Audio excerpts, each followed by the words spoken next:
139వ దావీదు కీర్తన 24వ వచనం. నీ కాయాసకరమైన మార్గము నా యందు ఉన్నదేమో చూడుము, నిత్య మార్గమున నన్ను నడిపించుము. నీకు ఆయాసం కలిగించే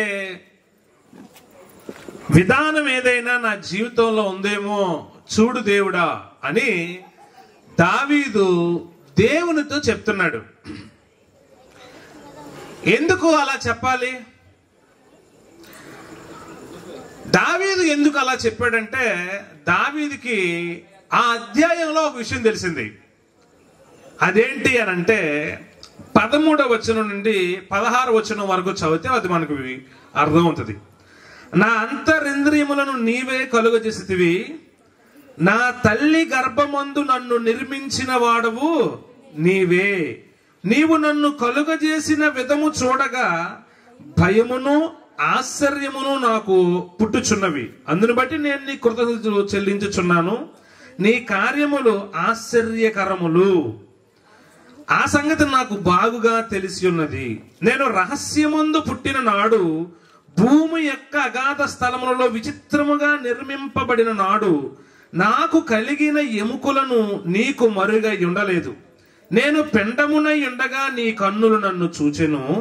నియమింపబడిన దినములలో ఒకటైనా కాక మునుపే నా దినములన్నయు నీ గ్రంథములో లిఖితములాయెను. దావీదు ఏం చెప్తున్నాడంటే, నేను పుట్టడానికి కారణం నువ్వు. నేను తల్లి గర్భంలో పిండంగా మంచిగా ఎదిగానంటే దానికి కారణం నువ్వు. నా శరీరంలో అన్ని అవయవాలు ఉన్నాయంటే దానికి కారణం నువ్వు. ఆ విషయాన్ని దావీదు తెలుసుకున్నాడు. నేను దేవుని దయ వలన ఈ భూమి మీదకి వచ్చాను. దేవుడు నన్ను నా తల్లి గర్భంలో ఉంచాడు. మా తల్లిదండ్రుల దాంపత్యాన్ని ఆశీర్వదించగా నేను నా తల్లి గర్భంలో పిండంగా రూపుదిద్దుకున్నాను. ఏ విషయం కూడా దేవునికి తెలియకుండా, అంటే నేను ఎప్పుడైతే పిండముగా ప్రారంభించబడానో అప్పటి నుంచి డెలివరీ అయ్యే టైం వరకు ఏ చిన్న విషయం కూడా దేవునికి తెలియకుండా జరగలేదు. స్టార్టింగ్ నుంచి ఎండింగ్ వరకు అంతా దేవుని చిత్తము చొప్పునే జరిగింది అని దావీదు గ్రహించి, ఇది నా గొప్పతనం వలన కలిగింది కాదు. రెండవది, సహజంగా ఇది అందరికీ తెలిసిన విషయమైనా కొంచెం ఇబ్బందికరంగా ఉన్న ఈ మాటని సున్నితంగా అర్థం చేసుకోండి. తల్లి తండ్రి, ఒక స్త్రీ పురుషులు పిల్లలు కలగాలని ఎప్పుడు వారి దాంపత్య జీవితాన్ని ప్రారంభించరు. వారు సంతోషం కొరకు దాన్ని ప్రారంభిస్తారు. ఆ సంతోషాన్ని దేవుడు సంతానంగా మారుస్తాడు. అర్థమైనా? స్తోత్రం చెప్పండి. రైట్. ఇప్పుడు దావీదుకి ఏమర్థమైందంటే, దేవా నేను భూమి మీదకి వచ్చానంటే దానికి కారణం నువ్వు. నీ వలనే నేను ఈ భూమి మీదకి వచ్చాను. దానిని, ఆ విషయాన్ని దేవుడున్నాడు అని నమ్మే ప్రతి వ్యక్తి విశ్వసిస్తాడు. ఇప్పుడు పెళ్ళయింది, 2 సంవత్సరాలు 3 సంవత్సరాలు అయింది, పిల్లలు లేరు. హిందువులు ఏం చేస్తారు? ఏ చెట్టుకో దేనికో ముడుపు కడతారు, లేదా ఏదో ఒక పుణ్యక్షేత్రానికి వెళ్తారు. వారు దేవుడిగా ఎవరినైతే నమ్ముతున్నారో వారికి పూజలు చేస్తారు, యాగాలు చేస్తారు, యజ్ఞాలు చేస్తారు, లేదా తీర్థయాత్రలు చేస్తారు. ఏవో వాళ్ళకి తెలిసిన విధానంలో వాళ్ళు వెళ్తారు. ముస్లింస్ వాళ్ళకి తెలిసిన భక్తి విధానంలో వాళ్ళు వెళ్తారు. క్రైస్తవులు వారికి తెలిసిన భక్తి విధానంలో వారు వెళ్తారు. ఉపవాస ప్రార్థన చేస్తారు, చర్చికి వెళ్ళి ప్రభువా మాకు సహాయం చేయండి అని దేవుని మోకరించి అడుగుతారు. పాస్టర్ గారితో, పాస్టర్ గారితో ప్రార్థన చేయించుకుంటారు. సంఘం బిడ్డలందరితో ప్రార్థన చేయించుకుంటారు. హాస్పిటల్కి వెళ్తారు. ప్రెగ్నెన్సీ ఇంకా రావట్లేదని హాస్పిటల్లో చూపించుకోవడానికి వెళ్తారు. అలా ఎవరైనా వెళ్తే వాళ్ళు చేసే పని ఏంటో తెలుసా అండి? స్కానింగ్ వెళ్ళమన్నారు అనుకోండి, స్కానింగ్కి వెళ్లే ముందు వాళ్ళు నమ్మే, వారు దేవుడని ఎవరినైతే నమ్ముతారు వారిని ఒకసారి స్మరించుకుంటారు. దేవుడా, ఈ స్కానింగ్ లో కొంచెం మంచిగా రావాలి, ఈ రిపోర్ట్స్ అన్ని బాగుండాలి, ఈ బ్లడ్ టెస్ట్ లో అంతా బాగుండాలి, మగవాళ్ళు అనుకుంటే స్పెర్మ్ కంటే అది బాగుండాలయ్యా, స్త్రీ అనుకోండి తండ్రి నా గర్భంలో ఏ ఇబ్బంది లేకుండా చూడయ్యా అని వైద్యాన్ని ఆశ్రయించిన దేవుడు నమ్మే వారందరూ కూడా విశ్వసించేది ఏంటంటే, వైద్యం ఎంత చేసినా ఎంత జరిగినా ఆ దేవుని దయ లేకపోతే ఒక మనిషి తల్లి గర్భంలోండి భూమి మీదకి రాడు. ఇది దేవుడు ఉన్నాడని నమ్మే ప్రతి ఒక్కరి యొక్క నమ్మకం. అయితే ఆ విషయాన్ని అందరూ తెలుసుకోవట్లేదు. పుట్టిన తర్వాత ఈ జీవితం దేవుడు నాకు ఇచ్చాడు అని మర్చిపోతారు. పెరుగుతున్నప్పుడు ఈ జీవితం దేవుడు నాకు ఇచ్చాడు అని మర్చిపోతారు. ఇది దేవుడు ఒక మనిషికి ఇచ్చిన గిఫ్ట్. దేవునికి స్తోత్రం కలుగును గాక. ఆ జీవితాన్ని ఎలా పడితే అలా వాడకూడదు. అందుకనే దావీదు అన్నాడు, ఈ జీవితం నువ్విచ్చింది, నీకు ఆయాసాన్ని, దుఃఖాన్ని, బాధని, కన్నీటిని, వేదన్ని తీసుకొచ్చే ఏ లక్షణమైన నాలో ఉందేమో నువ్వు చూడయ్యా. మనిషి ఎలాంటోడో తెలుసా? బైబిల్ చెప్పుద్ది, హృదయము అన్నిటికన్నా మోసకరమైనది. ఏం చేస్తా తెలుసా? పర్లేదు, నువ్వు చాలా మంచోడివి, నువ్వు శుద్ధపోసాయా, నీకేటనుకున్నావు, నువ్వు మచ్చలేని చంద్రుడివి. హృదయం మోసం చేస్తుంది. ఇప్పుడు ఉదాహరణకి కయ్యమని కాళ్ళు లేపుకొని ఒక గొడవకి వెళ్ళావు, నచ్చినట్టు బూత్లో తిట్టావు, అది తప్ప కాదా? మనసు ఏమంటా తెలుసా, హృదయం ఏమంటా తెలుసా? వాళ్ళు అండం బట్టే కదా నువ్వు అన్నావు, అది తప్పు కాదు. కానీ బైబిల్ ఏమంటా తెలుసా? దోషణకు ప్రతి దోషణ గాని, కీడుకు ప్రతి కీడు గాని చెయ్యక వారిని దీవించు. ఎవరైతే నిన్ను తిడుతున్నారో, ఎవరైతే నీ మీద నిందలేశారో, ఎవరైతే నీ పేరు అందరికీ చెడ్డగా చెప్తున్నారో వారిని ఏం చేయమని చెప్పింది బైబిల్? దీవించమని చెప్పింది. సమాజం ఏం చేద్దాం తెలుసా? తప్పే లేదు, గ్రామ పెద్ద తీసుకురండి, తప్పే లేదు, నువ్వు తిట్టావు కాబట్టి తిట్టారు, నువ్వు కొట్టావు కాబట్టి కొట్టారు, సింపుల్ గా తేల్చేస్తారు వాళ్ళు. కానీ దేవుని దృష్టిలో అది తప్పు. మనిషి అది తప్పు కాదనుకుంటాడు. ఉదాహరణకి ఈ ప్రభుత్వం దృష్టిలో, ఈ మీరు ప్రపంచంలో ఎక్కడైనా చూడండి ఒక చట్టం, ఈ చట్టం ఎక్కడైనా చూసారా? స్త్రీని మోహపు చూపుతో చూస్తే ఆడు వ్యభిచారి. ఆ చట్టం ఎక్కడైనా ప్రపంచంలో ఏ కోర్టులోనే ఉందా? నువ్వు కోర్టులో వెళ్ళి పిల్లి కేసు పెట్టా, ఏమండి నేను ఎలా వెళ్ళిపోతుండే, ఈ అబ్బాయి నన్ను ఇలా కన్ను కొట్టి చూశాడండి, ఇలా ఏదో వింతగా చూస్తున్నాడండి అంటే జడ్జి గారు ఈయనేసాడు, జైలు వేసాడు అని అంటాడా? ఇంటికి వెళ్ళిపోను ఫస్ట్, నీమే చేసాడా, నేను బలాత్కారం చేసే ప్రయత్నం చేశాడా? లేదండి, అలా చూశాడు, చూస్తే నీకేంది. కానీ బైబిల్ ఏమంటారు తెలుసా? ఆ మోహపు చూపు పాపం అని చెప్పుద్ది. దేవుని దృష్టిలో పాపమైనది మనుషులు పాపం కాదనుకొని భావిస్తున్న సందర్భాలు ఉన్నాయి.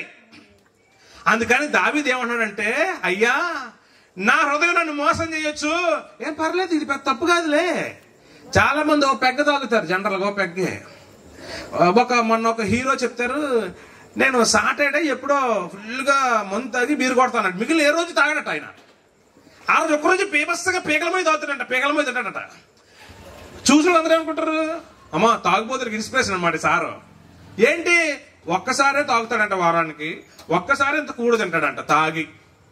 అది సమాజం, ఆ కుటుంబం లేదా ఆ వ్యక్తి తప్పు కాదని అనుకోవచ్చు. గాని ఒక్కసారి పాము పొడిసినా 10 సార్లు పొడిసినా ఇసం ఎక్కుద్ది, అది నీ దేహానికి హాని చేస్తుంది. అది దేవుని దృష్టిలో తప్పు. దావీదు తెలుసుకొని, తండ్రి నా యందు నీకు ఇష్టం లేనివి ఏవైతే ఉన్నాయో అవన్నీ నేను వదిలేశాను, ఇంకా నాకు తెలియకుండా సీక్రెట్ గా ఏవైనా ఉన్నాయేమో ఒక్కసారి నువ్వు చూసి చెప్పు, అవి కూడా నేను తీసేసుకుంటాను. దేవునికి స్తోత్రం కలుగును గాక. ఈ రోజు ఈ జీవితం దేవుడు నాకు గిఫ్ట్ గా ఇచ్చాడు అని ప్రతి మనిషి నమ్మాలి. నువ్వు మనిషివైతే దేవుడు నీకు గిఫ్ట్ గా ఇచ్చింది జీవితం. ఇప్పుడు దేవుడిచ్చిన ఈ జీవితం అనే గిఫ్ట్ ముందు ప్రపంచంలో దేన్నైనా తీసుకొచ్చి, 2 తక్కిళ్ళు ఉంటాయి కదా, ఒక తక్కిట్లు ఇటు ఇటు ఇటు నీ జీవితాన్ని పెట్టు, ఇటు ఏదైనా నీకు నచ్చింది పెట్టుకో, 2 ఈక్వల్ అవుతాయా? ఈక్వల్ అవుతాయా? ఓ 10 కోట్లు ఇటెట్టావు, ఇటు నీ బ్రతికెట్టావు, 2 ఒకటేనా? నీ ప్రాణం డబ్బు ఒకటేనా? 10 కోట్లు చూసుంటారు మీరు ఎప్పుడైనా? నాకు అనిసేం లేదు చూడాల. ఒక 100 కేజీల బంగారం ఇటు పెట్టారు, నీ బరువు ఎంత? ఇప్పుడు నాది ఒక 80, మీది సన్నంగా ఉంటే ఒక 60, 40 ఉన్నారు. ఇటు మీరు బరువు తక్కువేనా? మీరు తక్కువే. బంగారం ఎన్ని కేజీలు ఉంది? 100. 2 ఒకటేనా? నీ ప్రాణంతో పోల్చుకుంటే 100 కేజీల బంగారం గొప్ప. నేను చెప్పేది ఏంటో తెలుసండి, ఈ భూ ప్రపంచంలో ఎవ్వడు మనిషికి ఇవ్వలేని ఒక గిఫ్ట్ ఈ నీ జీవితం అది దేవుడిచ్చాడు. ఆ సత్యాన్ని తెలుసుకున్న దావీదు ఏమన్నాడంటే, ఈ బ్రతుకు నువ్విచ్చింది, ఈ గిఫ్ట్ నువ్విచ్చావు, దీన్ని ఎలా పడితే అలా వాడుకొని నచ్చిందల్లా నా శరీరంలోకి తీసుకొని నచ్చిందల్లా నా శరీరం బయటికి పంపిస్తూ నిన్ను బాధ పెట్టాలనుకోవట్లేదయ్యా. కాబట్టి ఏదైనా మైనస్ ఉంటే కొంచెం చూసి చెప్పు అని అన్నాడు. దేవునికి స్తోత్రం కలుగును గాక. ఈ రోజు దేవునికి ఆయాసాన్ని తెచ్చేది, దేవుణ్ణి బాధ పెట్టేది మన జీవితంలో సమాజంలో ఏదైనా ఉందా?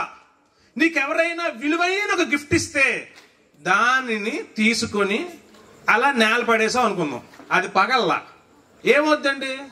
బిందెల ఇసురో కిందకి పగిలిపోద్దా, ముక్కలైపోద్దా? కానీ ఏమవుతుంది? మొత్తం పడుతుందిగా. నీకేమనిపించకపోవచ్చు, కానీ బింది కొనడానికి వెళ్ళి షాపులన్నీ తిరిగి స్టీల్ షాపుల్లో మొత్తం బేరం అది చేసి తగ్గించండి సార్ ఎలాగోగా అని 100 మాటలు మాట్లాడుకొని ఆ బింది జాగ్రత్తగా దానికి మళ్ళీ స్పెషల్ గా ఒక ఆటోనో బండో పెట్టుకొని తీసుకొచ్చి నీకు గిఫ్ట్ ఇచ్చారు కదా, వాళ్ళకి ఏమనిపిస్తుందో తెలుసా? ఈడి కేటి ఎంత టెక్, ఇక ఎంత పొగరేటి, అంత కష్టపడి కొన్నాను, అంత కష్టపడి ఇక్కడ తీసుకొచ్చి నేను గిఫ్ట్ గా ఇస్తే ఇప్పుడు ఏం చేశారు? దానికి నొత్త చేశారు. బెజ్జం పెట్టలేదు, నొత్త చేశారు. అయినా సరే ఇచ్చినోడికి ఏమనిపిస్తుంది? చాలా బాధ అనిపిస్తుంది. ఇప్పుడు నువ్వే అనుకో ఆ ప్లేస్ లో ఇస్తే ఆ బిందె అలా కింద పడి నొత్త చేశారు, నీ ఫీలింగ్ ఏంటి? పోతే పోయింది, కొత్త బిందె ఎలాగా నొత్తోడిందని చెప్పి పట్టుకొని ఇంకొక నొత్తేస్తావు వాడి మీదకి, అంతేనా? గిఫ్ట్ ఇస్తే జాగ్రత్తగా దాన్ని ఏం చేయాలి? నువ్వు దాచుకోవాలి, ఇచ్చినోడికి థ్యాంక్స్ చెప్పాలి. ఇప్పుడు బ్లెస్సీకి గిఫ్ట్లు వస్తాయి, చూసాను కవర్లో మోసుకెళ్ళారు వాళ్ళు టీం అనుకుంటా, హాస్పిటల్ బ్యాచ్. ఇప్పుడు ఏం చేస్తారు? ఇచ్చి ఇవ్వగానే బ్లెస్సీ మొత్తం కవర్లో చింపేసి టెడ్డి బేర్లో చించేసి ఇలా దూది నిసిరింది అనుకో, అంటే నెక్స్ట్ భోజనం ఉంటాయి కదా, వాళ్ళు బాగా కూర్చొని మటం వేసుకొని సూపర్ టెడ్డి బేర్ చింపావు, వెరీ గుడ్, దూది తీసురావు సూపర్ అదంటారా? దీనికి 6 సంవత్సరాలు నిండే లేదు గాని కళ్ళు ఎక్కడికి వచ్చినాయి? ఏం బాబు ఏమంటారు? గిఫ్ట్ ని సరిగా వాడాలి. సరే, ఈ గిఫ్ట్లు కూడా పక్కన పెడితే అసలైన గిఫ్ట్ ఏంటి? ఈ భూప్రపంచంలో దేవుడిచ్చిన గిఫ్ట్ ఏంటి? నా జీవితం. దేవునికి స్తోత్రం కలుగును గాక. హల్లెలూయా. ప్రతి మనిషి నమ్ముతున్నాడు, దేవుని దయ వలనే ఈ బ్రతుకు మనకి వచ్చింది. అయితే మరి దానిని నువ్వు ఇష్టానుసారంగా వాడితే అది నీకు మంచిది కాదు. ఈ రోజు చాలా మంది అండి దేవుడు ఇచ్చిన జీవితాన్ని తమకు నచ్చినట్టుగా మార్చుకుంటున్నారు, మలుచుకుంటున్నారు. ఈ కొటేషన్ విన్నారా? ఆటో వెనకాతల బండి వెనకాతల ఉంటది, మై లైఫ్ మై రూల్స్. విన్నారా? ఎప్పుడైనా చూసారా? పని జీవితం ఆడిదట, రూల్స్ కూడా ఆడెట్టుకుంటాడట. అది కుదరదు. ఈ భూమి మీద ఉన్నప్పుడు నువ్వు ప్రభుత్వం కొన్ని రూల్ పెడతాది, పాటించాలి. నా జీవితం నాకు నచ్చినట్టు, అది కుదరదు. అసలు నీకు తెలియని విషయం ఏంటంటే జీవితం నీదే, కానీ అది దేవుడు నీకు గిఫ్ట్ గా ఇచ్చాడు. కాబట్టి దాన్ని చాలా జాగ్రత్తగా పదిలంగా దాన్ని చూసుకోవాలి. ఇప్పుడు సమాజంలో పరిస్థితులు ఎలా ఉన్నాయంటే, నేను కొన్ని తెలిసి చదువుకున్న విషయాలు చెప్తాను మీకు. కాలేజ్కి వెళ్ళమన్నారట. కాలేజ్కి వెళ్ళమంటే సెలవులు అయిన తర్వాత మొన్నే వెళ్ళమంటే వెళ్ళనని చెప్పిందంట. అదేంటి కాలేజ్కి వెళ్ళాను వెళ్ళు అని అంటే, సరే వెళ్తానని చెప్పి బ్యాగ్ అని రూమ్లోకి వెళ్ళి రోజు తెచ్చిపోయింది. నిన్నేమైనా కాడి ఎద్దులు తీసిరమ్మన్నారా? పెద్ద వంటలు ఏమైనా చేయమన్నారా? ఏటి నీకు ఎట్టిన కష్టం, ఏటి నువ్వు మోసిన బరువు? కాలేజ్కి వెళ్ళమన్నాడు తల్లిదండ్రులు. అది చెప్పరా? అది లేదమ్మా బీచ్కి తిరుగు, పార్కులు తిరుగు అది చెప్తారా? మరి చదువుకునే వయసులో చదువుకోమని చెప్తారు. జీవితం దేవుడు తనకిచ్చిన గిఫ్ట్ అని ఆ పాప తెలుసుకోలేకపోయిందండి. తెలుసుకోలేకపోవడం వలన ఆ పాప చనిపోయింది, ఆత్మహత్య చేసుకుంది. మన ఇండోర్ మధ్యప్రదేశ్ లో 13 సంవత్సరాల అబ్బాయి 7వ తరగతి చదువుతున్నాడు. దాన్ని ఏమంటారు? ఈ గెన సౌండ్ వస్తుంది కదండి, గేమ్ ఆడుతున్నారు, ఫ్రీ ఫైర్. దాని అర్థం తెలుసా? ఉచితంగా వచ్చి నగ్గితే తగలెట్టుకోని, అది మ్యాటర్. అగ్గేమవుతుంది?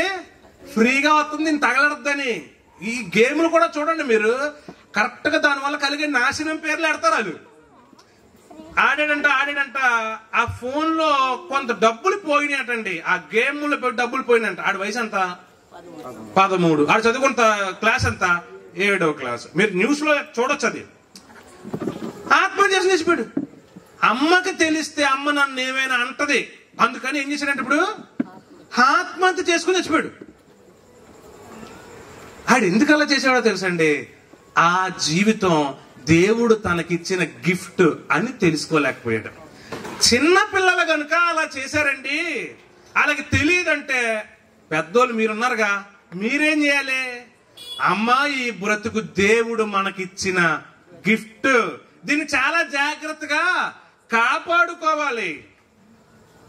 హైదరాబాద్ ప్రాంతానికి చెందిన ఒక ప్రాంతంలో బాగా మందు తాగేస్తున్నాడంట, మధ్యవర్తి బాగా సేవింగ్ చేస్తున్నాడంట. అందుకని మనస్తాపం చెంది ఓ లెటర్ రాసి, అమ్మా నాన్న నన్ను క్షమించండి, నేను ఎక్కువ మందుకు బానిస అయిపోయాను, ఆ ప్రపంచంలో ఉన్న యవనస్తులారా మీరు అందరూ విషయం తెలుసుకోండి, మద్యం ఎక్కువ తాకండి అని చెప్పి లెటర్ రాసి చచ్చిపోయాడు.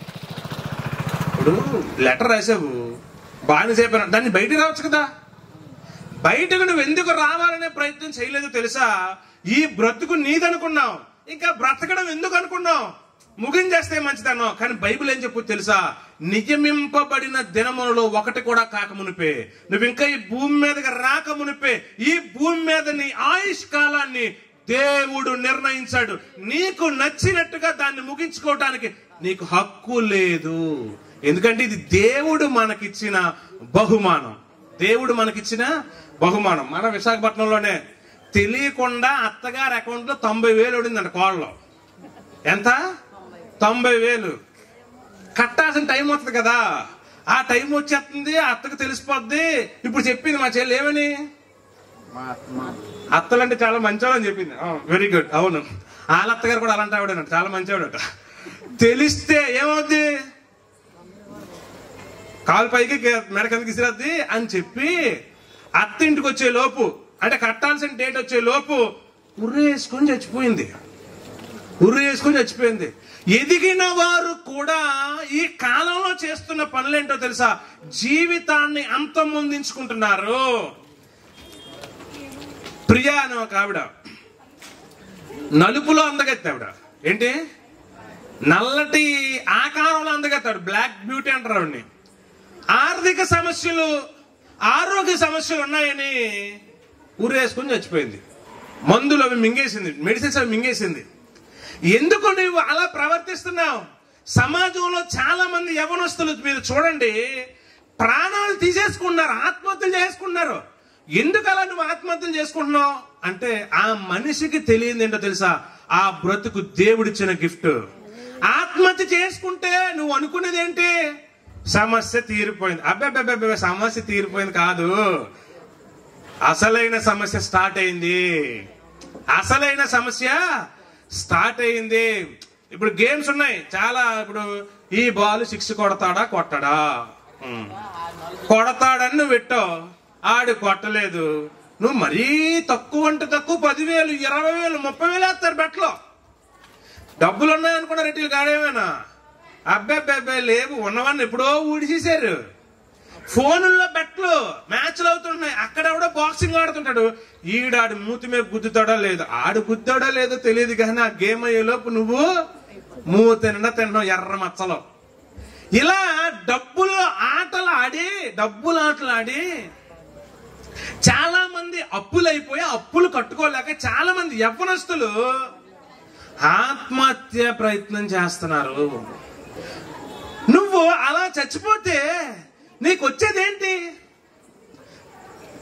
ఈడు ఎందుకు చచ్చిపోడండి? ఎవరో అమ్మాయిని ప్రేమించాడటండి. ప్రేమిస్తావా అని అడిగాడు. ఆవిడేమో నేను ప్రేమించను, మా అమ్మా నాన్నలు తిడతారని పద్ధతిగా చెప్పింది. ఆమె ఈడి ప్రేమను యాక్సెప్ట్ చేయలేదని ఈడు ఫ్యాన్ చూసుకున్నాడు, ఆత్మహత్య చేసుకున్నాడు. ఇవి మనం చూడలేదా సమాజంలో?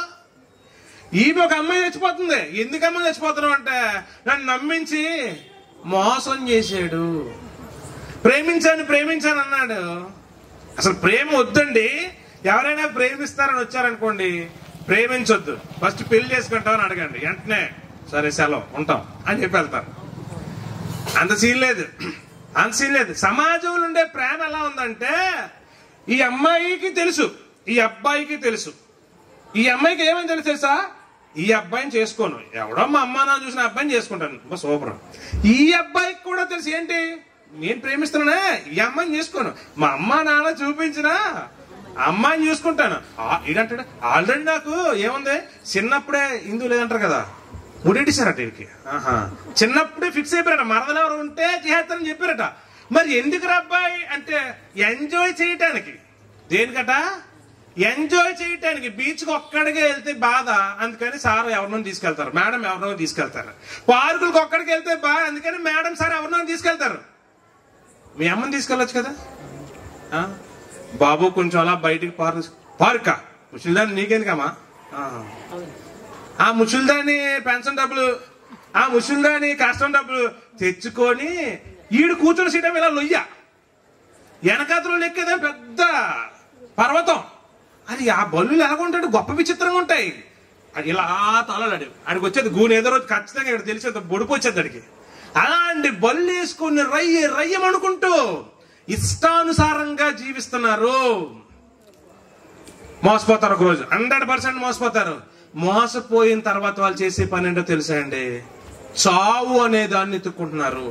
ఈ రోజు సమస్యలు ఉన్నాయని, కష్టాలు ఉన్నాయని, బాధలు ఉన్నాయని నువ్వు ఆత్మహత్యా ప్రయత్నానికి పరుగులు పెడుతున్నావే, అది దేవుడు క్షమించరాని తప్పుగా ఎంచుతాడు. ఎందుకంటే ఈ ఆత్మ ఏదైతే ఉందో, ఈ దేహం ఏదైతే ఉందో, బైబిల్ ఎలా సెలవిచ్చింది, ఆదికాండం 2వ అధ్యాయం 7వ వచనం, దేవుడు నరుని నిర్మించి వాని నాసికారంధ్రములో జీవవాయును ఓదగా ఆ నరుడు జీవాత్మాయను. దేవునికి స్తోత్రం కలుగునుగా. నీకు అసలు హక్కు లేదు. గిఫ్ట్ తీసుకున్నావా, దాన్ని బట్టి హ్యాపీగా ఉండంతే. దాన్ని పగలగొట్టే ప్రయత్నం చెయ్యక, దాన్ని నత్తులు చేసే ప్రయత్నం చెయ్యక. చాలా మంది దేవుడు ఈ బ్రతుకు నాకు గిఫ్ట్ గా ఇచ్చాడని గుర్తించకపోవటం వలన ఆత్మహత్యలు ఎక్కువ జరుగుతున్నాయండి. మనందరికీ తెలుసు, అలా ఆత్మహత్యలు చేసుకున్న వారి నెక్స్ట్ పరిస్థితి ఏంటి. ఇక్కడ కష్టం వస్తే, నష్టం వస్తే, బాధ వస్తే అమ్మకో చెప్పుకోవచ్చు, అయ్యకో చెప్పుకోవచ్చు, ఫ్రెండ్స్ కి చెప్పుకోవచ్చు, బంధువులు ఎవరికో చెప్పుకోవచ్చు. నీవు గాని ఆయన ఇచ్చిన బ్రతుకుని, గిఫ్ట్ ని నచ్చినట్టుగా చింపి తగలెడితే నువ్వు పోయేది పాతాళం, అగ్ని ఆరదు అక్కడ. అక్కడ బైబిల్ ఎలా ఉంటదంటే, అలా ఒకడు అగ్నిలోకి వెళ్ళిపోయాడంట, వెళ్ళిపోయి ఆ అగ్ని తీవ్రతకి దాహేస్తుందంట, దాహం వేసి అరుస్తున్నాడంట. అక్కడ చుక్క వాటర్ దొరకలేదంట. ఏంటి, ఎంత చుక్క వాటర్ ఏమో పెద్ద మనకి కష్టమేంటి. భూమి మీద ఉంటే గ్లాస్ వాటర్ దొరుకుద్ది, డబ్బులు ఉంటే బాటిల్ వాటర్ కొనుక్కోవచ్చు, అదవుతుందా, కొలాడు వచ్చినట్టు బిందులు పట్టుకోవచ్చు.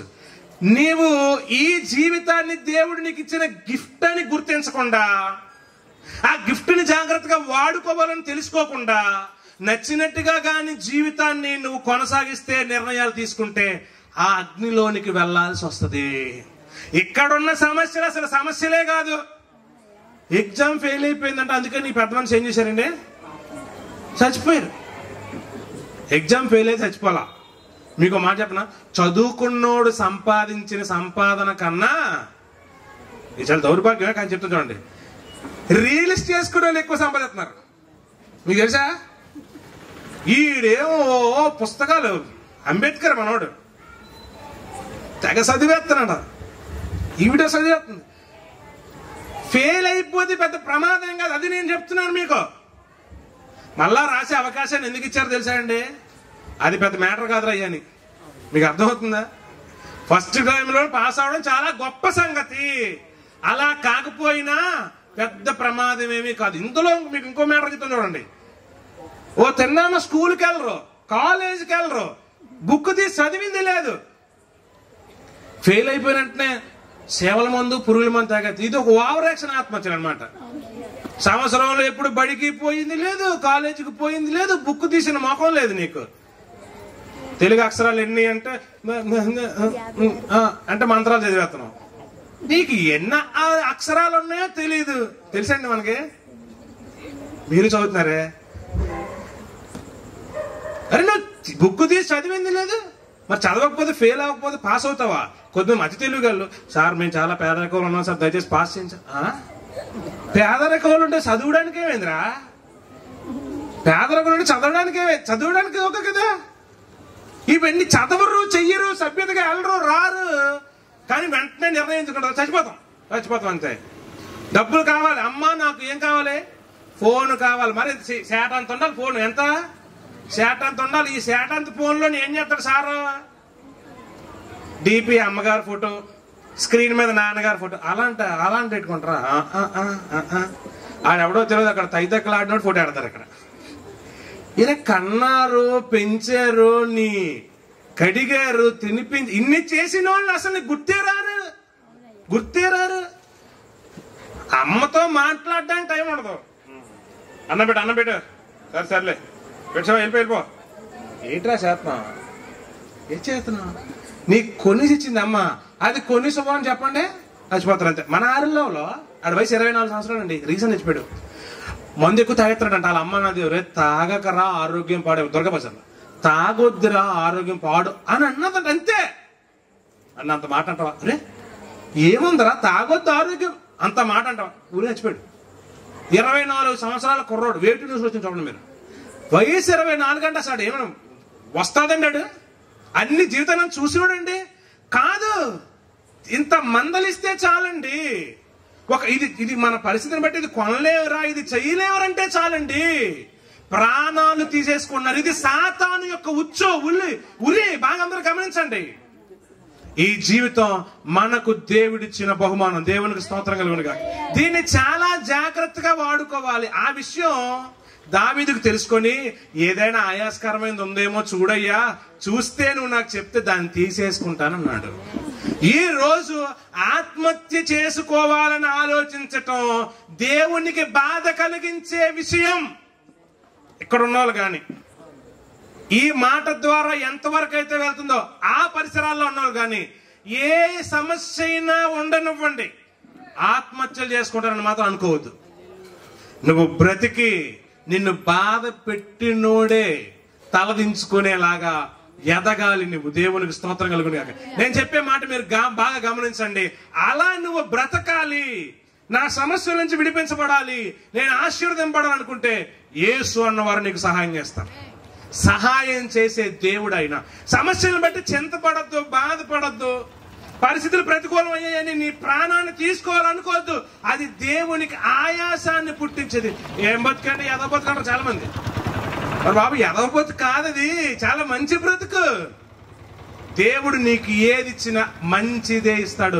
బైబిల్ అలా సెలవిస్తుంది, ఈ భూ సంబంధమైన తల్లిదండ్రులే మీరు అడిగిన మంచిని మీకు ఇస్తే పరలోకపు తండ్రి దానికన్నా బెటర్ ఇస్తాడు కదా అన్నాడు.